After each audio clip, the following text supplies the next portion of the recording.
Ang face-to-face harapan ay pambansang dulugan ng mga may alitan. Hangad namin na bigyang solusyon ang mga di pagkakaunawaan para sa mas mapayapang komunidad. Face-to-face, sinong sisimangot? Face-to-face, sinong ngingiti? Face-to-face, inyong bangayan? Face-to-face, huwag mong talikuran, harapin mo face-to-face. Yes na yes! Alright! Magandang Thursday mga kapatid. Hep. Hindi po kayo nililin lang ng inyong mga paningin. Babae po ako. Hindi.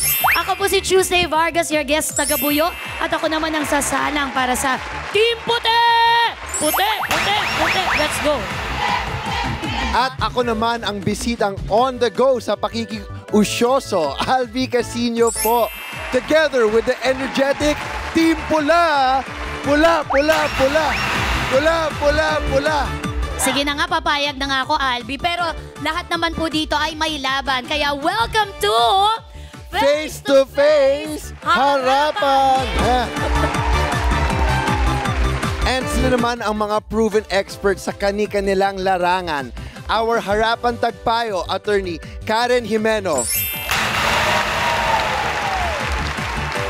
Siyempre pa mawawala ba ang ating nag-iisang Dr. Love, Brother June Banaan.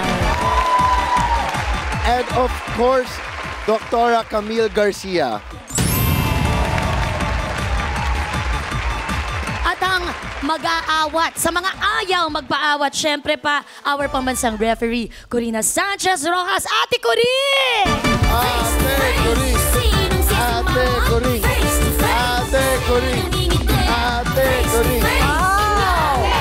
Lahat tayo berde. Yes! Ano kaya ang lagay ng ating mga utak? Kakulay din kaya? Kakulay din natin si Brother Love. Yes. Ayan, Dr. Love. Okay, salamat Susan, Albi. Magandang hapon mga kapatid. Kumusta naman po ang inyong Pasko? Uy, Pasko kahapon. Pero dito po sa Face to Face, araw-araw ay Pasko. Ayan. Hindi pa tapos ang Pasko dito. Tuloy-tuloy lang tayo dito sa programang kung saan mayroon kayong kasangga. Anumang gusot, bibigyan natin ng sagot dito sa Face to Face Harapan! Woohoo! Naranasan nyo na ba ang ma-catcall sa daan? Baka hindi nila alam kung ano yung catcall. Yung sisipulan kayo, huhut-hutan kayo, ganyan, sa daan. O yung masigawan ng mga nakakabastos na salita. Ayun. Kadalasan yan mga babae. Kadalasan lang mga babae ang nagiging biktima niyan. Kung minsan mga PWD, ganon. Yung mga sinasabing may kapintasan. Yung, madalas yan sa mga ganong klase. Yan ang naranasan ng nagrereklamo sa atin ngayong araw. Hindi siya tinatantanan ng lalaki. Kaya, sentimiento niya ay higit pa sa inis kita kung Christmas. Tindera si Raquel ng tusok-tusok at sa pagtitinda, may hinarap siyang pagsubok. Ang pambabastos sa kanya ni Piyok. Ang sabi po ni Piyok, yung tao na nang bastos sa asawa ko, mas masarap pa raw po daw siya sa chicken ball sa paninda namin. Hindi naman po maganda yun. Parang talagang pambabastos, talagang hindi maganda, nakakainis talaga siya. Nako, si Piyok, napakasalbahan niya, bastos siya. Walang respeto sa mga kababaihan dito yan. Napakabastos ng bunganga niya kung ano-ano mga lumalabas. May mapipiyo kaya ngayong araw ng katotohanan para fish be with you all na sa harapan. Ayan, fish be with you nga naman dahil kapapasko lang, eto na, may bangayan na naman tayo. Siya ay naghahanap buhay lang at napepeste pa ng taong gusto lang siyang pagtripan. Yun. Mama Q. Mama Q talaga. Totoo ba? Mama Q, humarap ka na.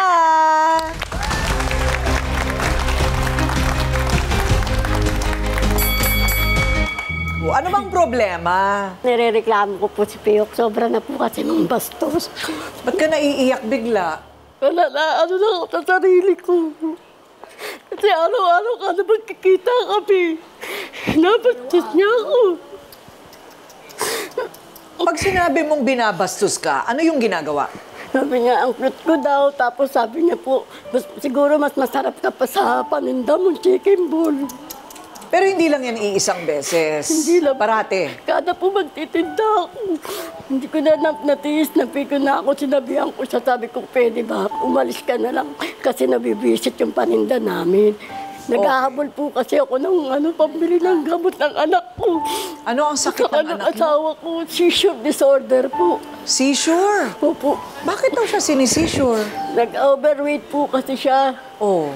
Tapos nag-young stroke. Yun po ang ano niya eh. Nagka-stroke ng Opo. batang-bata pa. Nalabanan lang po niya, kaya po siya nag-seizure.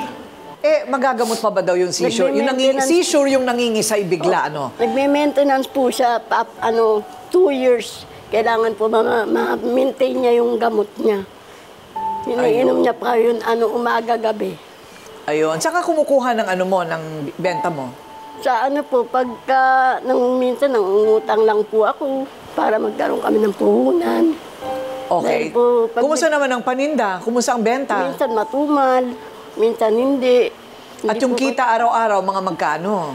400 lang po ang pinakamataas po. Pero kita mo na yon. O Opo. benta?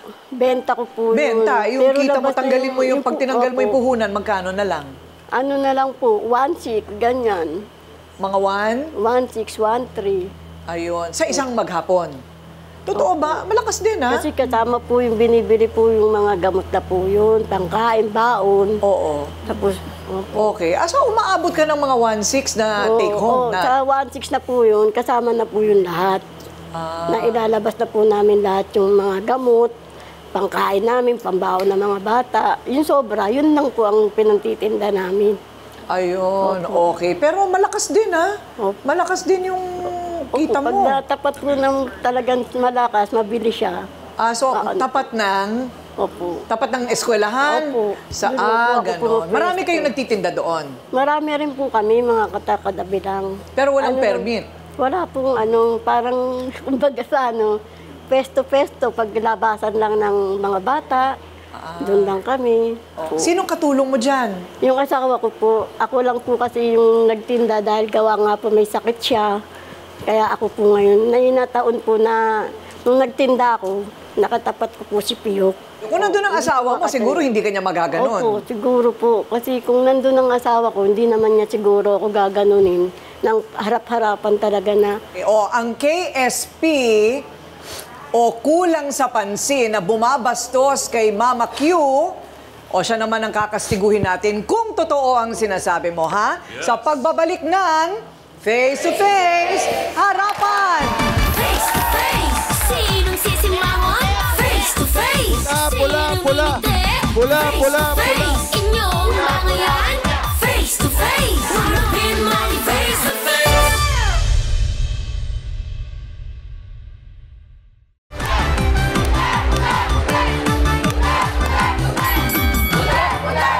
Alaskador lamang daw siya, pero sumobra naman yata. So ito na po ang inirereklamo ni Mama Q.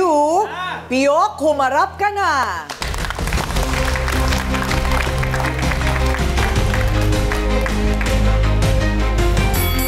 Ayun.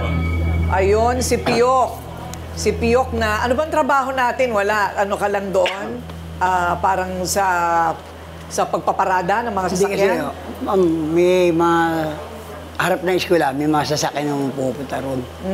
Ngayon, yung ibang mga driver, pag nagparada na nakabalagbag, yung ginagawa ko, ina-arrange ko sila. Okay, so yun. Magkano kinikita mo sa maghapon? Malaki siguro 80. Ganun. Hindi umaabot na 100? Minsan, Paano ka nabubuhay niyan? Hindi po ako naniningil. Basta inayos ko lang yung sasakyan nila. Pag-abot, hindi, okay lang ako. Kung ano na lang. Kasi, paano ka nabubuhay ng ganyan? may nanay ako kapatid ko. May nanay ka, may kapatid. Si Piyok may itsura eh. No? May itsura. Konti. Masama nga lang, pero grabe naman tayo. Napaka-perfect natin. Grabe kayo. Hindi, tinan mo, may style. Tinan mo naman ang kanyang sapatos. Mismatch laces. Very trendy. Very Nagpapapansin naman. Ha? Nagpapakut. Papa-cute. Nagpapapansin. Hindi ko kayo napansin. Ma'am, kayo napansin nyo. Napansin ko kagad. Oo, napansin ko kagad. O, hindi ba, Albi, ano masasabi mo sa style? Tsaka may confidence siya. Oo. Diba? Confidence. Eh, ito na nga, inirereklamo ka kasi nga daw, nababastusan na nga daw sila sa mga biro mo. Siguro nagbibiro ka lang, pero... Ma'am, palabiro lang po talaga ako. Biro ko lang po talaga sa kanya yun. Kasi pagka nakikita ko siya ro, ma'am, talaga nakukitaan ako eh. Tapos natugla, ma'am. Pero sana hindi naman dapat nabigyan ng ganun. Napabutan ka sa akin, dapat sana hindi mo ako binabastos. Hindi, yung sa akin, biro ko lang ako. Kaya lang, binigyan lang ko nilang masamang mali siya. Siyempre, Binigyan ng mali siya. Babae ako eh. Natural, mag-aano. Wala ka bang ate? Wala ka bang ate, nanay, di ba? Isipin mo, ate mo siya, nanay. Hahanap buhay ako ng maayos eh. Tama. Tapos mabastusin mo lang ako ng ganun. Siya lang ba ang pinagtitripan mo o may iba pa? Wala ako, siya lang. Kasi, baday, Grabe ka naman, nakuha. Pero alam mo, napipiko na siya. minsan na biniro ko siya, nung umiyak na ko siya, ma'am. Inano ko, natinigil ako. Naglaylo na ako. Kasi parang napiko na nga ako. Nakukyutan? Anong ibig sabihin nun? May asawa yan, ha? Hindi, kasi iba yung maganda.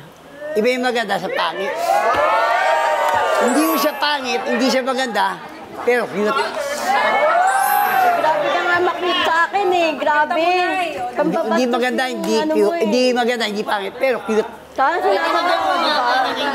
Walang kasamang walang pahaging na pambabastos na siguro mas masarap ka pa sa paninda mo na chicken ball. Doc Camille, bakit, alam mo, parang kahit noong hindi pa batas yan, kapag talagang ginaganyan ng babae, talagang nasasaktan tayo, ano? Bakit? Ano ang explanation doon? Una-una, no, kasi ang tingin ng mga kababaihan pag ganyan, it's yung pag sinabi mong cute, actually hindi totoo, parang lumalabas, insulto siya. So pag naging ganun ang pakiramdam mo na iniinsulto ka, pwede talagang mag-manifest yung tinatawag nating ASD or yung acute stress disorder. Kasi napaka-stressful sa isang tao na araw-araw nakakarinig ng isang bagay na alam mong hindi naman totoo. Kasi syempre alam mo yung pagkatao mo, alam mo yung itsura mo, tapos sasabihin ang cute-cute mo, tapos sasabihin may gusto ka, parang imposible yung ganito na hindi ka masasaktan. Syempre nandun yung fear, baka mamaya may gawin sa'yo hindi maganda. Syempre nandun yung resentment, and definitely nandun yung, syempre nahihiya tayo. Pag nadinig na ibang tao, parang, uy, cute ka daw. Di ba? Parang hindi totoo. Parang ikaw mismo, natatakot na baka mamaya sabihin ng ibang tao, nagmamaganda ka. So lalong mas dumadami yung insulto na napupunta sa'yo. Ayun. Kaya parang hindi mo malaman bakit hanggang sa naging batas na nga siya. But before the law, talagang may nararamdaman tayong hindi tama, ano? Na parang hindi, yung dignidad natin parang nayuyurakan. Pwede ka nang lumipat doon, Albi, ha? Kung anytime pwede ka nang lumipat doon. Madedepensahan mo ba yan? I'll try my best. Madedepensahan mo ba yung gano'n? Bakit ang lalaki may gano'n? Bakit may mga lalaki na kung minsan hindi makapagpigil? Feeling ko kasi, ate ko, parang iniisip namin na kapag naiinis ka sa amin, maaalala mo kami. May gano'n. Meron akong sagot dyan, ate ko rin. Ano? Ang lalaki, kapag may type siya, binubuli niya or inaasa. Tama, Albi? Tama. That's your way of parang declaring na, uy, type kita. So, pansinin mo ako. Hello. Yun para mapansin, di ba? Lagi ko po yung para mapansin ka. Sobrang ganda ko lang po kasi kapag nararamdaman ko po yun sa kalsada, ang sinasabi ko na, bakit hindi nyo ko purihin sa iba kumakatangian? Yung sigawan ako sa, ang talino mo! Ang sipag mo, mas ma-appreciate. Kasi ang ganda mo, mas malalim. Para. Ayun. Next time ganun, Alvi. Sige. Masipag ka, maagap. Ganon. Parang wala pa akong alam na lalaking, ang sipag-sipag mo, kaya gusto kita. Parang walang gano'n. Marami pang ibang compliment. Oo, maliit ang bewang mo, kaya gusto kita. Pero yung masipag, walang gano'n. Sa una, ha? Sa una. Okay. So, may nakipagsuntukan na daw sa'yo? Ayan. Yung Nakipagsuntukan. kumare niya, ay yung kumpare niya, ma'am. Yung kumpare niya. Kasi nakita niya ako umiiyak. Oh. Tapos nabibili sana siya ng pandesal, huminto siya dun sa paninda ko. Inanuan siya. kinumpronta siya na bakit mo naman binabastos? Ba't umiiyak yung kumare ko? Sabi nga, ba't ka nakikialam? Ayun. Sinabihan niya yung kumpare ko. Okay, so, kaya suntukan na. Kasi pagka lalaki sa lalaki na, ayun na, sabi nga, nagkakagirian, nagkakalalakihan na sila, di ba? Parang, oo, pataasan na sila. So, meron ka palang tagapagtanggol. Napadaan po kasi bibili lang po sana siya ng pandesal. Oh. Na-tempo naman po na binubuli na ano niya ako, binabastos. Na hinto siya. Pumunta Okay. siya sa pesto ko. Parang umaraw-araw na yung ano, ha? Tinatanong niya na, bakit ka binabastos kasi ako nito eh. Meron siyang tagapagtanggol, ang haba ng hair ni Mama Q. O, eto na, ang knight in shining armor ni Mama Q sa pagbabalik ng Face to Face, Harapan!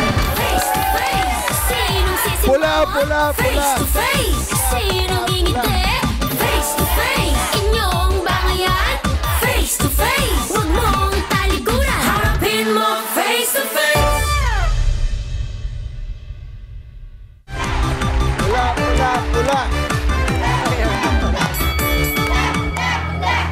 O, eto na, siya ang nagmagandang loob para ipagtanggol si Mama Q.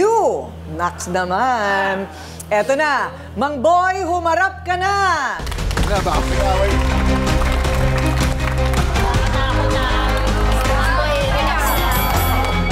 Si Mang Boy parang action star, ano? Pero pag ngumiti ka na, kamukha mo na si Jericho Rosales. Totoo nga, may itsura din siya eh. So, ano mo siya, kumadre? Oo, kapitbahay ko pa ho yan eh. Padaan lang po ako, binasos niya yung kumari ko eh. Oo. Umiiyak. Tinanong ko, ba't ka ano nang ginawa sa'yo? Umiiyak eh. Tapos tayo pa. Sutukan ho kami yan. Ako lang alam mo, dahil bakit babae yung kinakaya mo, ba't hindi kayo yung lalaki bastusin mo? Alam ko kung gawin sa kanya.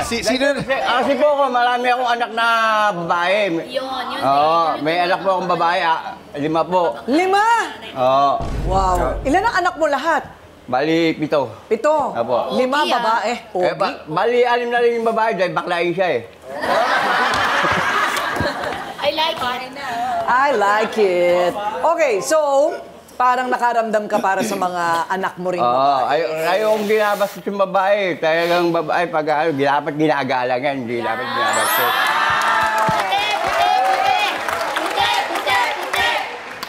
Ang swerte naman ang asawa mo. Yung asawa mo ba, pag kinausap namin, yan din ang sasabihin na magalang ka sa babae? Oo, magaling totoo. Yun yung sasabihin dahil magaling din ako sa babae talaga po eh. Sure? Hindi man ako basta sa babae, ginagalang ko pang babae dahil babae minamahal. O, doon ka natalo sa one-liner. Ang babae ay minamahal, hindi binabastos. Totoo yun. Okay, sa suntukan ninyo, ano nangyari? Sinong nanalo? Wala, yumahinto lang po kami. Umamin na agad. Dahil sa amin mo, panalo ka rin. Yumahinto lang po kami dahil yung natumog na yung paninda ng kumari ko, sabi ko. Kasi siya na, binigyan ko po siyang 300 kasi may sakit din mga anak ko eh. May cancer din yung anak ko, kaya ano eh. Binayaran mo. Binayaran ko rin siyang 300. Sabi ko, ito lang maibibigay ko. Kasi may sakit din yung anak ko. Pati ako may sakit din. Kasi may mga sakit din yung anak ko. Kaya sabi nga, ito lang muna ang ibibigay ko sa ngayon. Tapos itong walang to, namerwisyo na, hindi pa nagbigay. Siya pa nagbayad. Oo, kaya lalo siya nagagalit dahil namerwisyo na tayo, hindi mo pa binigyan yung yung naghahanap buhay ng parehas. Mang Boy, ano po yung, bakit po ang aga naman nagka-cancer ng anak nyo? Ilan taon na yun? Nasa 20 na siguro ngayon. Sa suso. Ah, gano'n. Sa dede. O, pero napaayos mo na ba? Naoperahan na. Kailan lang po. So, naoperahan na? Opo. Sana gumaling na ano. Oo. So, Ako rin, na-stroke din po ako, kaya ako ganyan magsalita. Na-stroke po ako. Na-stroke ka. Kala ko. Parang okay din. Parang Senator Robin Padilla ang dating. Ganyan din siya magsalita sa Senado. Hindi ba?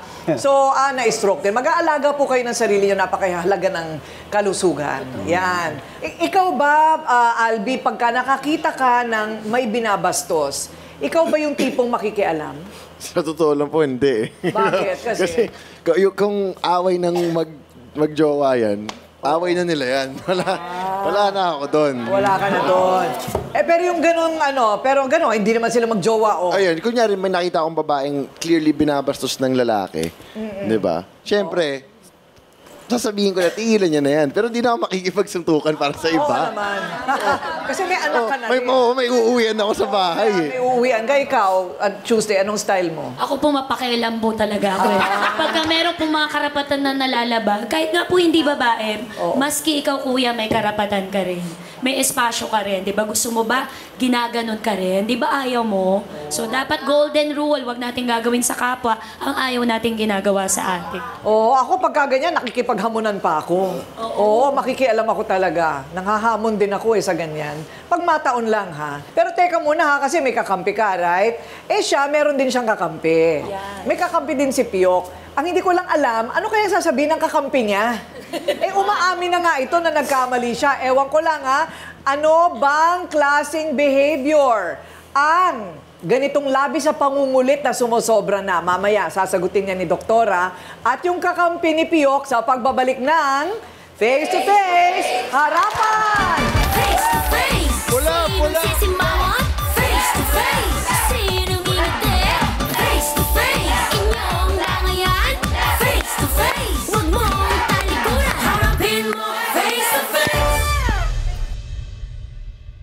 Ito na, kilalang sutil lang daw talaga si Piyok. Ayon yan sa kanyang kapitbahay. Remy, humarap ka na!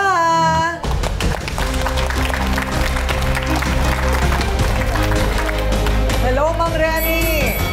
Ano po, Mang Remy, ang nakikita po ninyong problema dito? Ito si Piyok. Nakikita ko yan. Tinanong ko sa kanya, bakit ano nangyayari? Saan sabi niya, binibiro lang ito. Dati mo naman yan, napapastos yan hindi tatanggol mo. Siyempre, kumpare ko yan. Nakikita ko mabait. Nakita ko mabait na tao. Hangaan mo ko, sige. Okay lang, pero yung babastusin mo ko araw-araw, hindi na maganda yun. Diba? Hindi po kayo naniniwala na, okay, mabait naman si Piyok, pero medyo sumusobra na yung kanyang pambabastos? Hindi naman ako. Magalang si Piyok, magalang. Magalang na Ayun, maginoong medyo bastos. bastos, yun. Ayun, maginoong medyo bastos. Para biro lang. Biruin mo ko, okay lang. Cute ka pala eh. Huwag naman yung dadagdagan mo pa ng kabastusan eh.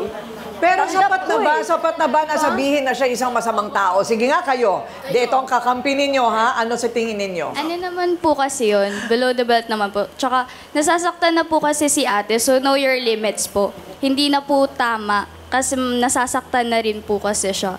So, Tama. Kumaga wala na sa lugar. Wala na sa lugar. Sumobra na. Kasi nasasaktan na. Ayun. Ito, kayo, paano nyo dedepensahan ngayon si Piyok? Sige nga.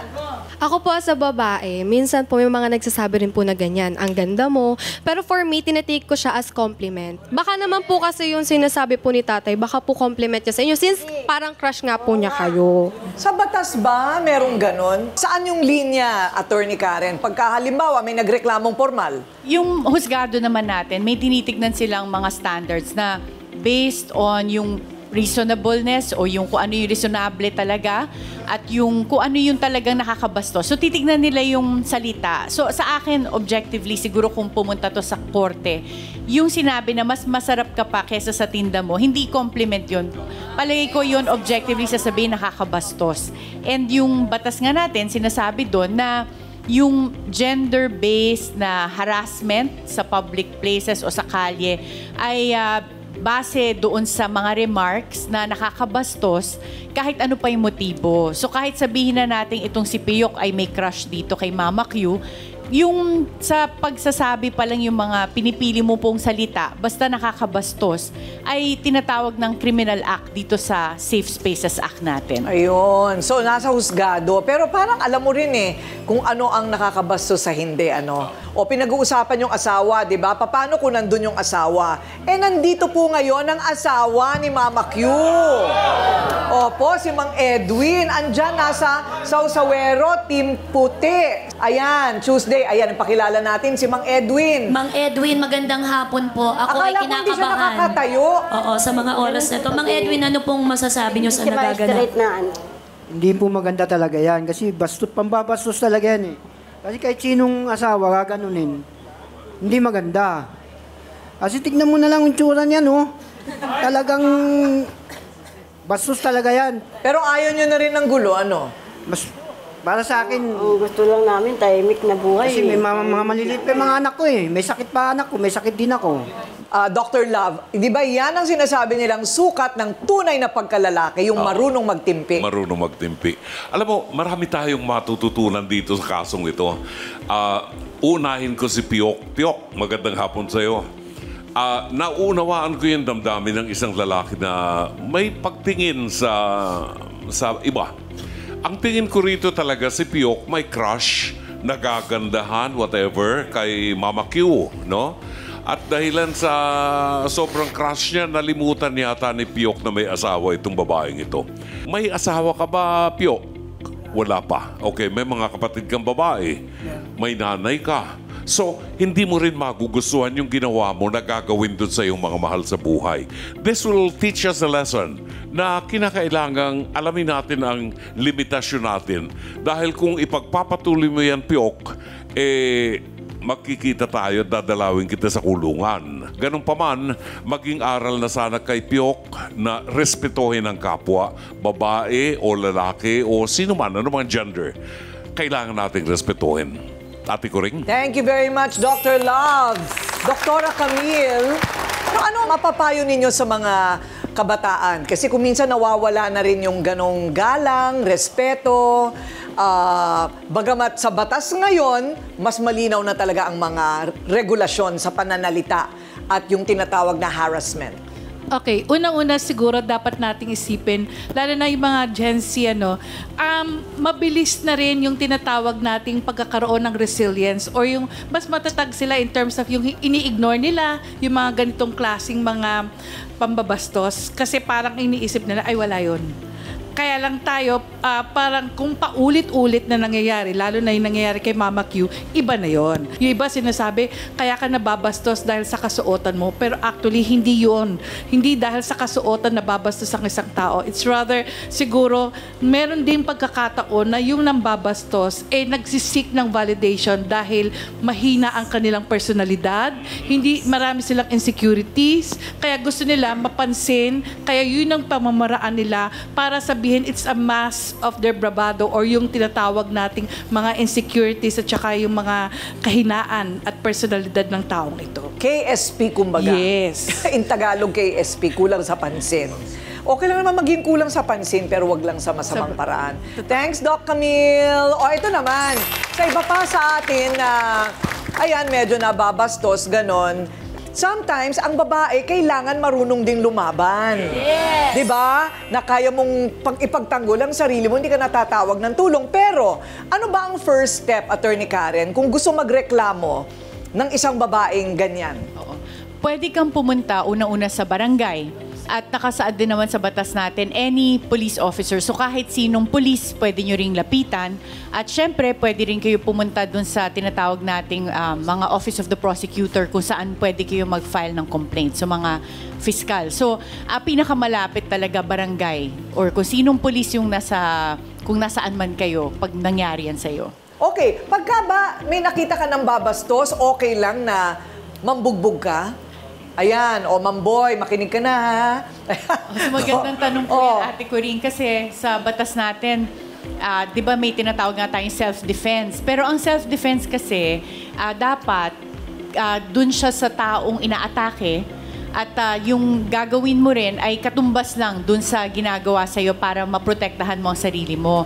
Kaya hindi mo rin siya pwedeng sabuyan ng kumukulong mantika, ha? Hindi pwede, bawal yan, Day. Ikaw ang makukulong. Kahit pikon na po ako. Muntik na. Gandang lalaki. Ay, nako, mahirap yan. O, ayan na, palakpakan natin ang ating trio tagapayo. Makukuha kaya ni Mama Q ang sorry. At hindi lang sorry ha, yung panata talaga na titigil na yan. No? Natitigil na yan. Marami tayong natutunan. Simpleng kaso pero ang dami nating natutunan dito. At yung mas malalalim ninyong mga problema, susubukan nating solusyonan. Sa pagbabalik ng Face to Face, Harapan! Face to Face! Pula, pula, pula! Face to Face! Sino ngingiti? Face to Face! Inyong bangayan? Face to Face! Huwag mong talikuran! Harapin mo face to face!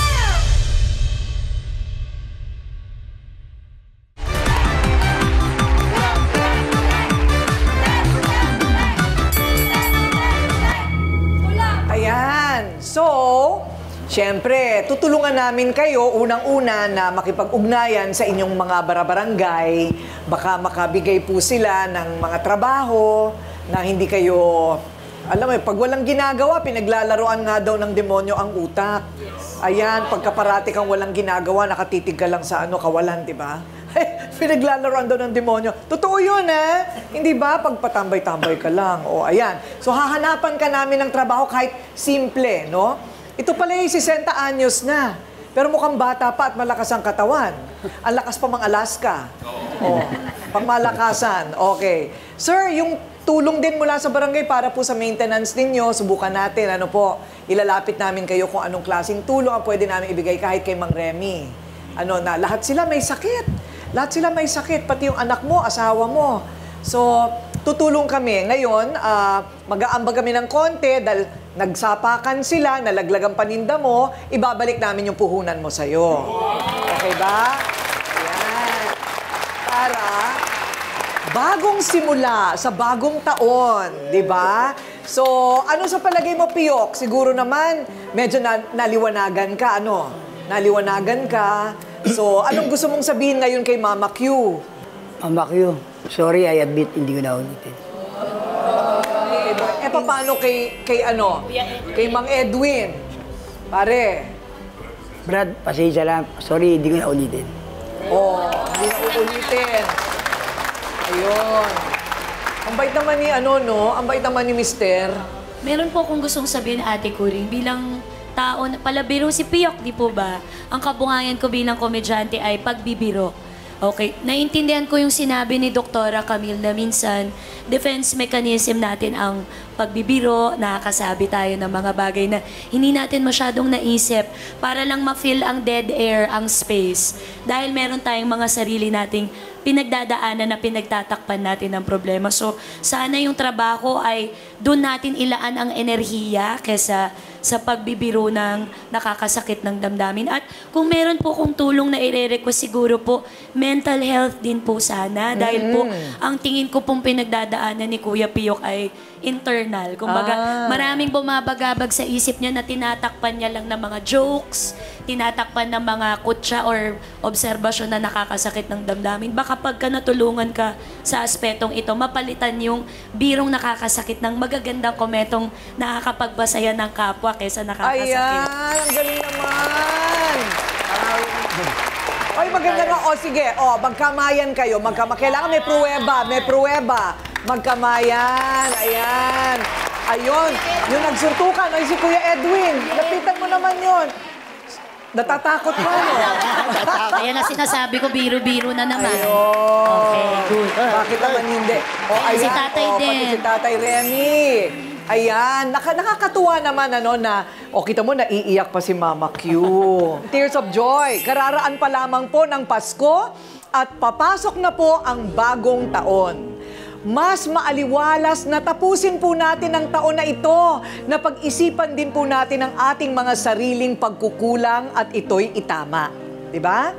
Tamang-tama sa panahon ngayon. Kasi sa hirap po ng buhay na ito, na may mga sakit pa, may kulang sa kinikita, wag na sanang dagdagan pa ng komplikasyon, di ba? Sa panahon ngayon, marami na pong limbag sa libro ng batas ang karapatan ng bawat tao laban sa pagmamalabis. Ito ang salitang kailangan nating balansihin at pangilagan dahil habang sama-sama tayo sa iisang espasyo, iisang mundo, kailangan ng respeto sa pagkatao ng bawat isa. Okay? Yehey! Bati na sila!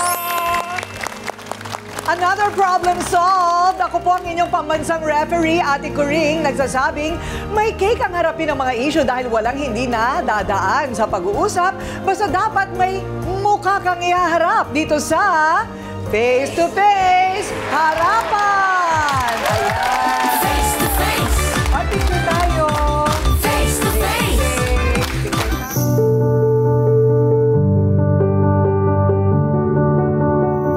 At tulad ng sinasabi natin dito sa face-to-face harapan, walang iwanan, nangako tayo ng tulong. Siyempre, ilalapit pa natin sila sa barangay. Pero para dito kay Mama Q, para sa kanyang mga tusok-tusok, eto sabi namin, bibigyan namin siya ng panibagong simula at panibagong puhunan sa kanyang tulak-tulak. O ayan, pangako namin yan, 1, 2, 3. Okay? O, gamitin sa bagong taon ng maayos. Baka kung saan-saan mo lang itong pambayad ng utang, ha? Hindi. Paikutin mo itong perang ito. Paikutin mo yan. Oo. At para naman kay Mang Remy, dahil siya po'y nangangailangan sa kanyang prostate at napakamahal nga po daw ng gamot, kahit paano makatulong kami ng konti, maliban sa ihihingi natin sa mga ospital sa charity. Ano po? Ito po muna ang panguna para po sa inyong mga gamot, 2,000 piso. Ito po. Naku, sana po, diretso na kayo sa butika. O, ayan yung mga reseta mo. O, makakabili ka na. O, andyan na po. Alam ko na, naniniwala po ako sa inyo. Ayan, galing po yan sa face-to-face. Pupunta sa DSWD, 3 months and 3 months. Yan, pupunta rin sa DSWD. O, ayan. Basta ang importante, lumapit kayo sa gobyerno dahil utang nila sa inyo yan. Okay? Salamat po. Face to face! Face to face! Face to face, harapan tayo. Face to face, problema'y solusyonan. Tayo ng ating pag-usapan. Face to face, tama na o kraya. Sama na sa puting tama o mali. Galit, bati. Bawat panig. Ano ang problema mo? Jowa ko po, yung babae na nga, babaero pa rin po.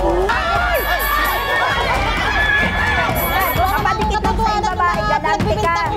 Anong wala? Ano yan? Ano yung pinagawan mo ng ilong mo? Pinahiram ko lang yun. Anong pinahiram? Ko sa kanya. Bakit siya pinahiram mo? Ako, pinapariban mo? Pinagawan kita ng bahay. Ano ba bang kulang sa'yo? Eh, ano ngayon kung nagpagawa ng ilong? Bakit niya po pagagawan ng ilong yun? Ika-ano-ano niya ba? Ano ang silong? Sige naman totoo. Dalawa kayo silong. May problema tayo dito pa lang, oh. Harapin mo face to face.